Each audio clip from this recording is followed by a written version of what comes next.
Ça s'est passé en août 2021. La Chine a annoncé l'achèvement d'un réacteur nucléaire expérimental. Il a été construit au milieu du désert de Gobi dans le nord du pays et il va maintenant être testé pendant plusieurs années. Si tout se passe comme prévu et que l'expérience réussit, Pékin a l'intention de construire un autre réacteur qui produira de quoi alimenter plus de 100 000 foyers. Vous vous dites peut-être, qu'est-ce que ça a de si spécial? Des réacteurs nucléaires, on en construit, bon, pas tous les jours, mais régulièrement. Pas de quoi faire les gros titres.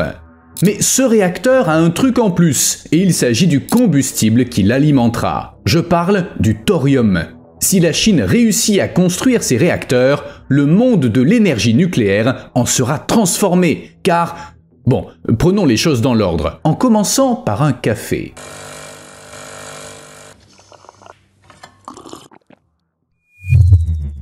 Voici un rappel discret de faire un petit quelque chose sous la vidéo pour ne pas oublier.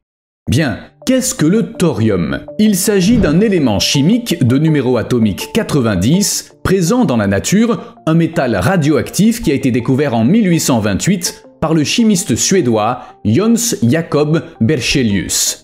Le métal a été nommé d'après Thor, le dieu scandinave du tonnerre. Le thorium est présent en petite quantité dans la plupart des roches et des sols, et par petite quantité, je veux dire qu'il est 3 fois plus courant que l'uranium. Gardez ça à l'esprit. Sous sa forme pure, le thorium est un métal blanc argenté, brillant, qui conserve son éclat pendant plusieurs mois. Cependant, en s'oxydant, le thorium se ternit lentement, devenant gris et finalement noir. Bien que le thorium soit connu depuis 200 ans, historiquement, il n'a jamais été utilisé dans l'industrie ou la production d'électricité. Il se contentait d'exister.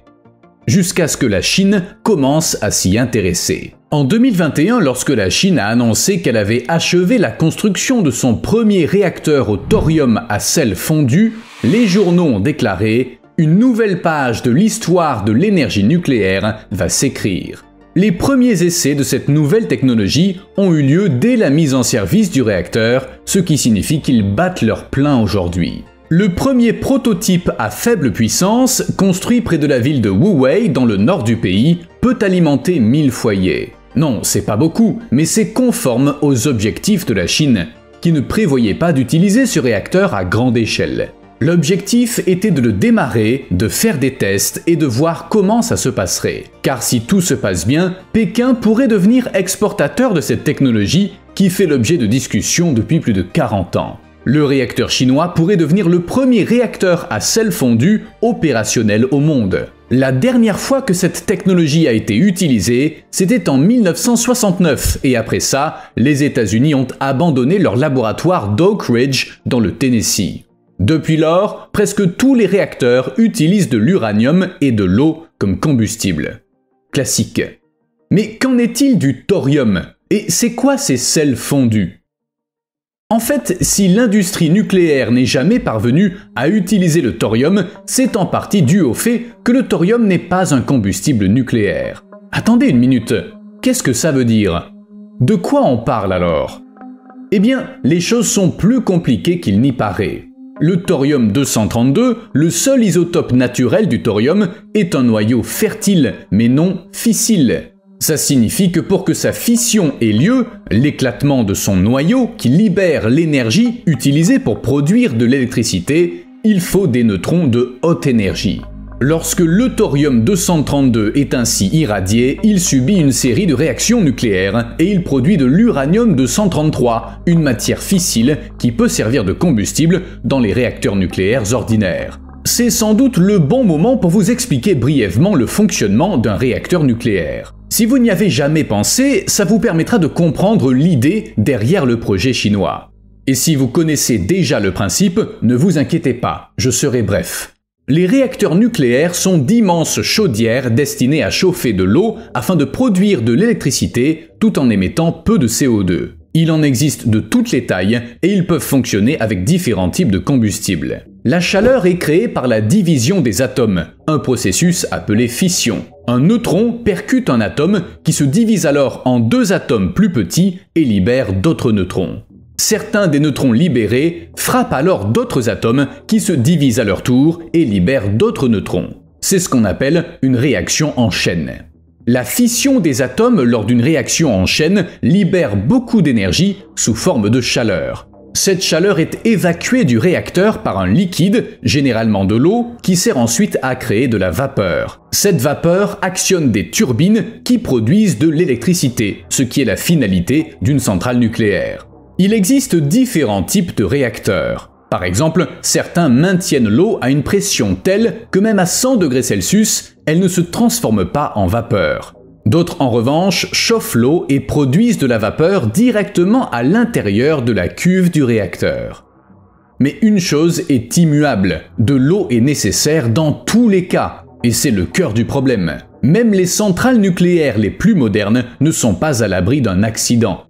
Un accident peut arriver, et quand c'est le cas, l'eau jaillit des canalisations sous pression, et deux choses se produisent. D'abord, l'eau s'échappe du système, ce qui rend impossible le refroidissement du réacteur. Ensuite, comme la pression baisse, l'eau se transforme en gaz, ce qui endommage les autres systèmes. C'est ce qui est arrivé lors de la catastrophe de Tchernobyl. Cependant, le réacteur à sel fondu construit en Chine fonctionne de manière totalement différente. Avec cette technologie, c'est les sels eux-mêmes qui servent de combustible. Des cristaux mélangés à du combustible, uranium ou thorium, sont chauffés à plus de 500 degrés Celsius jusqu'à devenir liquides et ils peuvent alors transporter la chaleur et l'énergie produite. Voici deux échantillons de sel de fluorure à l'état solide et à l'état liquide. Son point d'ébullition est plus élevé que celui de l'eau, plus de 1400 degrés Celsius. Quel intérêt? Eh bien, d'abord, ça permet de se passer de tuyaux à haute pression. Le liquide ne risque pas de bouillir, il est donc inutile de chercher à empêcher qu'il ne s'évapore. En théorie, ça signifie que ces centrales sont plus sûres, car le risque d'accident et d'explosion y est moindre. En outre, en cas de fuite, c'est pas de l'eau qui s'échappe du système, mais le combustible lui-même. Ainsi, l'un des problèmes est résolu, le réacteur ne peut pas surchauffer en raison du manque d'eau. Autre avantage, on peut ajouter du combustible au système à tout moment. Il n'est pas nécessaire de tout arrêter. Pour que vous compreniez, dans un système avec de l'eau et de l'uranium, le remplacement du combustible est un processus long et coûteux car il nécessite l'arrêt du réacteur. Mais ici, on peut ajouter du combustible quand on le souhaite et retirer le combustible usé quand c'est nécessaire. Une liberté d'action totale. C'est un sacré avantage. Et le thorium a bien d'autres atouts. Un autre avantage de ce réacteur est qu'il n'a pas besoin d'être construit à proximité d'une source d'eau. Les sels agissent comme un réfrigérant. Ça diffère des centrales à l'uranium qui nécessitent d'énormes quantités d'eau pour refroidir les réacteurs. Ainsi, on peut construire des réacteurs dans des régions isolées et sèches, comme le désert de Gobi ou n'importe quel autre désert, la Chine n'en manque pas. L'avantage est que construire des réacteurs au milieu de nulle part permet de rentabiliser des terrains vides et d'éloigner les centrales des zones habitées. Si un accident grave se produit, il touchera moins de monde et les conséquences seront moins destructrices. Alors, pas étonnant que de nombreux pays considèrent le thorium comme une option viable et attrayante pour la production d'électricité. D'autant plus que la demande d'énergie explose partout. Outre les avantages que j'ai mentionnés, le thorium produit plus de matière fissile qu'il n'en consomme pour alimenter le réacteur. Et selon les experts auxquels je fais confiance, la partie supérieure de la croûte terrestre contient en moyenne 10,5 parties par million de thorium contre 3 parties par million d'uranium. Un autre avantage est que les réacteurs au thorium sont beaucoup plus respectueux de l'environnement que leurs homologues à l'uranium. Certes, les réacteurs ordinaires n'émettent pas de gaz à effet de serre, mais les réacteurs au thorium produisent également moins de déchets nucléaires à longue durée de vie. Ça profite à l'humanité qui réfléchit sérieusement à la lutte contre le changement climatique. Le monde recherche des technologies alternatives, durables et fiables pour produire de l'électricité, et le thorium a toutes les chances d'en faire partie. D'autant plus que, lors d'une conférence des Nations Unies de 2023, 20 pays se sont engagés à tripler la production d'énergie nucléaire d'ici 2050. Tout ça au nom de la réduction des émissions. Mais il est trop tôt pour se réjouir. Enfin, du moins, il ne faut pas oublier qu'il existe un obstacle majeur à la promotion du thorium en tant que combustible le plus écologique. Personne ne l'a testé à l'échelle commerciale. Du moins, pas encore. La Chine n'est pas la seule à vouloir exploiter les propriétés uniques du thorium. Par le passé, l'Inde, le Japon, le Royaume-Uni, les États-Unis et d'autres pays ont manifesté un intérêt. Du moins, pour explorer le potentiel du thorium dans le domaine de l'énergie nucléaire. Depuis longtemps, on parle de chercheurs russes qui travailleraient à la construction de réacteurs à haute température et faible puissance fonctionnant avec du thorium. Mais jusqu'à présent, il ne s'agit que de rumeurs, et à en juger par les exemples d'autres pays, il pourrait en être ainsi pendant longtemps. En Inde, l'utilisation du thorium est envisagée depuis les années 50. C'est pas une surprise, car les chercheurs veulent assurer l'indépendance énergétique du pays en exploitant ses réserves d'uranium et de thorium que l'on trouve dans la monazite, un sable radioactif, le long de la côte sud de l'Inde. Le thorium intéresse l'Inde car elle ne possède que 1 à 2% des réserves mondiales d'uranium, mais elle détient une bonne partie des réserves mondiales de thorium, environ 25%. C'est pourquoi le pays accorde beaucoup d'attention à cet élément. En fait, l'Inde a publié 2 fois plus d'articles sur le thorium que ses concurrents au cours de la période qui va de 2002 à 2006. Et selon les estimations de l'agence atomique indienne, le pays pourrait produire 500 gigawatts pendant au moins 4 siècles, rien que grâce à ses réserves de thorium. Il ne lui reste plus qu'à s'y atteler et bien sûr à extraire le thorium. Comme je l'ai dit, la source la plus courante de thorium est un minéral phosphaté de terre rare appelé monazite qui contient jusqu'à 12% de phosphate de thorium, mais plus souvent 6 à 7%. La monazite, quant à elle, se trouve notamment dans des roches ignées, mais surtout dans des gisements alluvionnaires, sous forme d'amas de petits fragments rocheux. Il existe 16 millions de tonnes de monazite dans le monde, dont 12 millions de tonnes se trouvent dans des gisements de sable minéral lourd le long des côtes sud et est de l'Inde. Logique, c'est aussi là que l'on trouve du thorium. Quant au thorium, il existe des gisements importants dans plusieurs autres pays, Brésil, Australie, États-Unis, Égypte. Mais l'Inde occupe la première place. La Chine, quant à elle, n'est même pas dans le top 10, se classant au 11e rang. Ses réserves de thorium sont 8 fois inférieures à celles de l'Inde, mais même cette faible quantité est déjà conséquente. Par ailleurs, on extrait du thorium en Inde, au Brésil, au Vietnam et en Malaisie, mais la production y est inférieure à 10 000 tonnes par an. Malheureusement, sans extraction commerciale des terres rares, la production de thorium n'est pas rentable. Pour le moment. La Chine a un rôle à jouer, car le thorium appartient à une famille connue de terres rares que l'on trouve davantage en Chine qu'ailleurs. En ce qui concerne les terres rares, la Chine est le leader mondial. Ces minéraux sont des composants clés des éoliennes et autres appareils électroniques, et la Chine est responsable de 97% de l'approvisionnement mondial. Dans ce contexte, le thorium qui accompagne les terres rares est la cerise sur le gâteau pour la Chine. Grâce à lui, elle pourrait renforcer son indépendance énergétique vis-à-vis des grands pays exportateurs d'uranium tels que le Canada et l'Australie. En effet, les liens diplomatiques entre la Chine et ces deux pays sont parfois un peu fragiles. Investir dans le thorium est une stratégie de long terme. À l'heure actuelle, le pays dispose de suffisamment d'uranium pour alimenter tous ses réacteurs. Mais si leur nombre augmente, il pourra y avoir une pénurie, et le thorium permettra alors de réduire les besoins en uranium. C'est donc une option plus durable, d'autant plus que le thorium est facilement accessible, pas besoin de l'importer. Bon, comme moi, vous vous posez peut-être une question. Si le thorium est formidable, pourquoi on s'en est pas servi avant? Après tout, ça fait presque 200 ans qu'il a été découvert. J'ai la réponse à cette question. Pendant longtemps, on a étudié que l'uranium-235 comme combustible pour les réacteurs nucléaires. Est-ce que ces réacteurs fonctionnaient? Parfaitement. Personne n'a vraiment réfléchi à des alternatives. En outre, pour être honnête, l'utilisation du thorium est encore plus compliquée que celle de l'uranium, car il requiert un surgénérateur. De plus, les prix mondiaux de l'uranium sont encore assez bas. Alors pourquoi s'embêter? Il existe également des obstacles économiques et techniques qui rendent difficile l'utilisation du thorium. Avant tout, bien sûr, le prix. Certes, le thorium est assez courant, mais son extraction est coûteuse. Sans la demande actuelle de terres rares, on n'extrairait pas de la monazite simplement pour sa teneur en thorium. Le thorium n'est qu'un sous-produit et son extraction est bien plus difficile que celle de l'uranium. Et qui dit difficulté dit coûts élevés. Cependant, tout ça pourrait changer si la demande de thorium augmentait, c'est-à-dire si son utilisation dans l'énergie nucléaire se développait. Mais la recherche, le développement et les essais de réacteurs nucléaires coûtent cher. Or, ces étapes sont nécessaires avant qu'on puisse faire fonctionner des réacteurs à l'échelle industrielle. Le coût est dû au manque d'expérience dans le domaine. On connaît bien l'uranium, car c'est ce avec quoi on a toujours travaillé, alors que le thorium, on sait seulement qu'il existe. Il est également difficile de travailler avec le thorium. N'étant pas fissile, il nécessite de l'uranium ou du plutonium pour déclencher et maintenir la réaction en chaîne.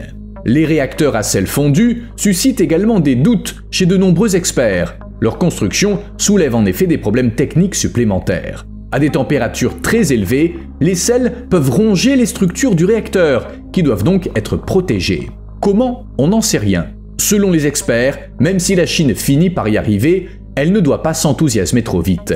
En effet, en matière de corrosivité des sels, les dégâts ne seront visibles que dans 5 à 10 ans. En outre, certains estiment que ces réacteurs, qui produisent de l'énergie, mais aussi de l'uranium-233, sont dangereux. L'uranium-233 est un isotope qui n'existe pas dans la nature et qui peut servir à fabriquer une bombe atomique. Ça n'a rien d'une bonne nouvelle. Cependant, les enjeux des tests chinois sont élevés et ils seront suivis de près dans le monde entier. Car si ça marche, ça pourrait révolutionner la production d'énergie nucléaire. La Chine n'est pas très encline à partager les détails, mais on sait que le pays prévoit de construire la première centrale nucléaire avec un réacteur à sel fondu dans le désert de Gobi. La construction débutera en 2025 et le réacteur comprendra un cœur en graphite de 3 mètres de haut et de 2,2 mètres de large, une température de fonctionnement de 700 degrés Celsius, une puissance thermique de 60 MW et une turbine supercritique à dioxyde de carbone en circuit fermé pour convertir la chaleur en électricité. L'objectif est d'achever le réacteur d'ici 2029. Ce plan peut sembler irréel, beaucoup trop ambitieux, mais la Chine a l'habitude de ce genre de choses. Tenez un exemple. En 2024, le monde a produit 70 milliards de panneaux solaires, dont l'écrasante majorité provenait de Chine. Il est indéniable que l'énergie solaire est révolutionnaire, notamment en raison de la rapidité de sa croissance. En 2004, il a fallu une année entière au monde pour installer 1 gigawatt d'énergie solaire. En 2010, il a fallu un mois et en 2016, une semaine. En 2023, ça ne prenait parfois qu'une journée. Et en 2024, entre 520 et 655 gigawatts ont été installés. Traduction, en une journée, on obtient 2 fois plus d'énergie qu'en 2004. Cette croissance extraordinaire est le résultat de l'interaction de 3 facteurs simples. D'abord, lorsque les industries produisent davantage, elles le font à moindre coût. Ensuite, lorsque les produits sont moins chers, la demande augmente. Enfin, lorsque la demande augmente, la production fait de même. Et oui, la boucle est bouclée. Récemment, les fabricants chinois ont dominé la production de panneaux solaires et de leurs composants. Au cours des 10 dernières années, le prix des panneaux solaires a baissé de 75%. Le polysilicium est le principal matériau des panneaux solaires. Sa production et sa transformation nécessitent beaucoup d'énergie et les entreprises chinoises utilisent du charbon, le combustible le plus polluant, comme source d'énergie pour leurs usines de polysilicium. Le charbon étant bon marché, il fait baisser le coût des panneaux solaires fabriqués en Chine. Si une énergie plus propre était utilisée pour la production, les panneaux solaires seraient plus chers. Bien sûr, c'est un autre sujet qui pourrait faire l'objet d'une vidéo complète. Les experts, et même les gens ordinaires, portent un regard critique sur les panneaux solaires bon marché, étant donné les méthodes utilisées pour les fabriquer. Mais une chose est sûre, le boom des panneaux solaires en Chine rend l'énergie solaire accessible dans le monde entier. Ça montre bien l'impact que la Chine et son industrie énergétique peuvent avoir sur le monde. Le thorium est peut-être voué au même sort que les panneaux solaires. L'avenir nous le dira. La nouvelle du jour est que je suis guéri. Enfin, quasiment. L'Europe entre dans le jeu. La Chine n'est pas la seule à avoir compris que le développement d'un réacteur au thorium pourrait changer le monde. Ainsi, le développeur danois de réacteurs à sel fondu Copenhagen Atomics et l'Institut Paul Scherrer en Suisse ont signé un accord de collaboration expérimentale à grande échelle pour une durée de 4 ans. Comme vous l'avez deviné, ils comptent étudier le thorium, mais ils en sont encore au stade expérimental. Alors, quel est le plan ? Eh bien, tout d'abord, ils souhaitent tester la technologie des réacteurs à sel fondu au thorium et partager leur expérience avec d'autres spécialistes. Si tout se passe bien, les données recueillies seront utilisées pour construire un réacteur au thorium à but commercial. En fait, Copenhagen Atomics développe cette technologie depuis près de 10 ans et le temps des expériences sérieuses est venu. L'entreprise produit et teste déjà des prototypes grandeur nature à son siège de Copenhague en utilisant du lithium, du thorium et du sel de fluorure d'uranium faiblement enrichi. Bien sûr, Copenhagen Atomics ne fait pas ça uniquement par amour de la science, l'entreprise a des projets commerciaux. Par exemple, l'emploi de sel très pur pour produire de l'énergie solaire concentrée à haute température, ainsi que le stockage d'énergie à l'aide de sel fondu. Pour vous donner une idée du sérieux de l'entreprise, en 2022, elle a levé 20,4 millions d'euros pour le développement de sa technologie de réacteur au thorium. Ainsi, un réacteur au thorium européen pourrait bientôt voir le jour.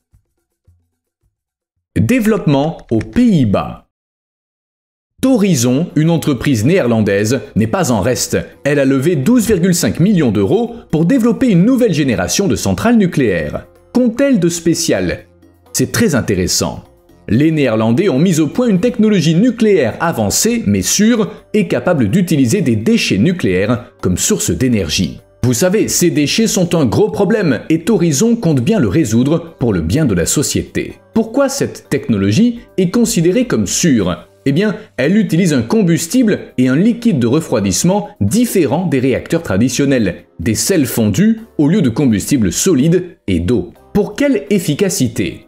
Le réacteur appelé Thorizon One fournira 250 MW de chaleur industrielle. Elle pourra être utilisée directement pour des processus industriels, pour l'industrie chimique ou la production d'hydrogène. De plus, cette quantité d'électricité suffira à répondre aux besoins de 250 000 ménages. Et l'entreprise pourra transformer 100 MW en 50 à 300 MW d'énergie flexible en la stockant lorsque la demande est faible et en la libérant pendant les heures de pointe. La levée de fonds profitera aux essais et aux recherches car Thorizon a un grand objectif, construire le premier réacteur d'un nouveau type d'ici 2030. Exploitation minière toxique. Comme je l'ai déjà dit, la Chine est responsable de 97% de l'approvisionnement mondial en terres rares. Elles sont nécessaires pour à peu près tout, des smartphones aux récepteurs GPS, en passant par les éoliennes et, bien sûr, les véhicules électriques. Les 2/3 des terres rares sont extraits à Baotou, en Mongolie intérieure. Cependant, la proportion de terres rares est très faible et pour les extraire, le minerai doit être traité à l'aide de méthodes hydrométallurgiques et de bains d'acide. Ça entraîne l'émission de grandes quantités de déchets, ce qui est un problème pour la population. Les déchets sont stockés dans une sorte de lac qui contient des produits chimiques toxiques ainsi que des éléments radioactifs comme le thorium. Lorsqu'ils pénètrent dans l'organisme, ils peuvent provoquer des cancers du pancréas et du poumon ainsi que des leucémies. C'est déjà triste, mais il faut savoir qu'il y avait autrefois un immense champ à l'endroit où se trouve aujourd'hui le lac toxique. Puis, on a construit des usines, on a extrait du minerai, et voilà le résultat. Les déchets industriels ont remplacé les pastèques et les tomates. L'exploitation des terres rares a commencé en 1958 et à la fin des années 1980, les premiers changements négatifs ont commencé à se manifester. Les rendements dans les villages voisins ont commencé à chuter. Parfois, il n'y avait pas de récolte du tout. Parfois, les fruits étaient minuscules ou sentaient mauvais. En conséquence, de nombreux fermiers ont abandonné leurs champs et ils n'ont plus planté que du blé et du maïs. Selon une étude publique, les problèmes sont dus non seulement aux minéraux de terres rares, mais aussi aux dizaines de nouvelles usines qui ont vu le jour autour des usines de traitement. En outre, une centrale électrique à combustible fossile fournissait de l'énergie à la nouvelle installation industrielle de Baotou. Tout ça ne pouvait rien donner de bon, et en plus des champs flétris, le sol et les eaux souterraines ont été contaminés et les fermiers ont dû se débarrasser de leur bétail malade. Et ensuite, eh bien, les fermiers sont partis. Ceux qui sont restés ont essayé de trouver un acheteur aux déchets du lac, riche en terres rares. C'était ça ou rien, puisque l'agriculture avait disparu. Bref, vous avez compris. Ces minéraux sont bien pratiques, mais l'élimination des déchets est indispensable. Vous me devez un like. À plus.